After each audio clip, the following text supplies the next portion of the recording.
The real question right now isn't whether silver will go up.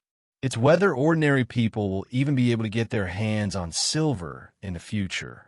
This whole story has completely changed. A lot of folks are still talking about a silver squeeze, but come on. That's yesterday's narrative. The new storyline is whether the United States is trying to lock down global control over silver.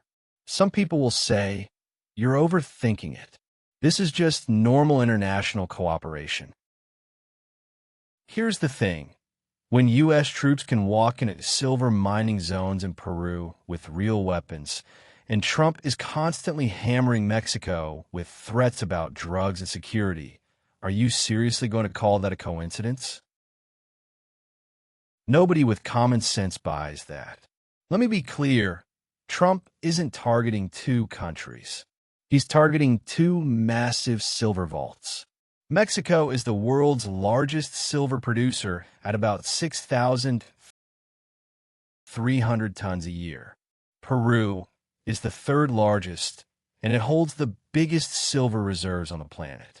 Put those two together, and you're talking about nearly half of global supply. So ask yourself, why is the U.S. expanding military bases in Peru? Why the sudden surge in American investment there? Why rush a mining agreement last month? This isn't random.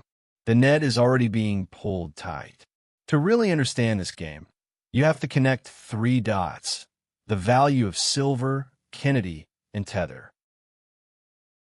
Once you link those, a scary possibility appears. Silver could be redefined as the foundation of a new dollar system.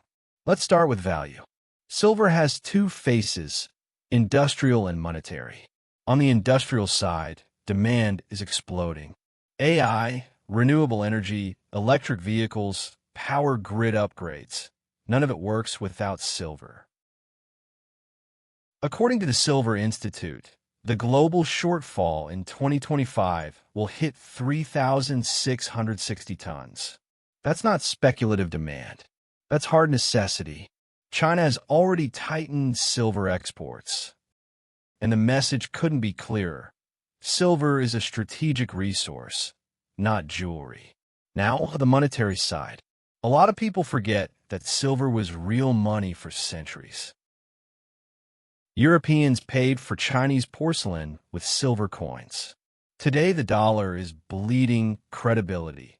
Assets get frozen overnight. Exchange rates get manipulated. And the world is desperate for alternatives.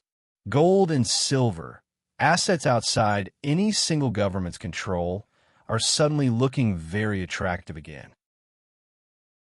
And now we get to the most dramatic part, Kennedy. Everyone knows he was assassinated, but few talk about the real trigger, the silver certificates. He wanted to bypass the Federal Reserve and issue currency backed by silver, taking control of money printing back to the White House. One gunshot, and the plan vanished. 63 years later, the script looks eerily familiar. An out-of-control Fed, a dollar in a credibility crisis, and debt nobody can repay. Doesn't that sound exactly like Trump's situation? Look at what he's doing. Painting Mexico as a threat, expanding military presence in Peru, allowing soldiers to enter silver mining areas with weapons. If he truly controls Mexico and Peru's silver, that's nearly 50% of global supply in one hand. Do you really think this is just about making batteries? Then comes the final piece of the puzzle, Tether. Yes, the company behind the world's largest stablecoin. They've been hoarding gold and issuing digital tokens backed one-to-one by real bars, traded instantly on the blockchain. A 1,000-year problem has been solved. Precious metals can finally function as practical money. Think about it. If Kennedy were alive today, would he print paper silver certificates? Of course not. He'd issue digital silver tokens. So here's the big question. Will Trump take that path? A reasonable guess, very likely. People ask, why not just use gold? The answer is brutally practical: control radius. South America is right on America's doorstep. Apply military pressure, and the supply chain is yours. Gold is scattered across central banks worldwide, but most silver sits in South America. That's the difference. Right now, central banks are buying gold like crazy. China is building a gold reserve hub in Hong Kong and supporting gold-backed tokens. These are open cards on the table. To put it bluntly, the world has already cast a vote of no confidence in the dollar. So let me leave you with one question. In the future, what will the world truly trust? Some government's paper currency or gold and silver that have been money for thousands of years? Our channel is to focus on important financial events in the world, get high investment returns, and post 2 to 3 videos every week. See you in the next issue.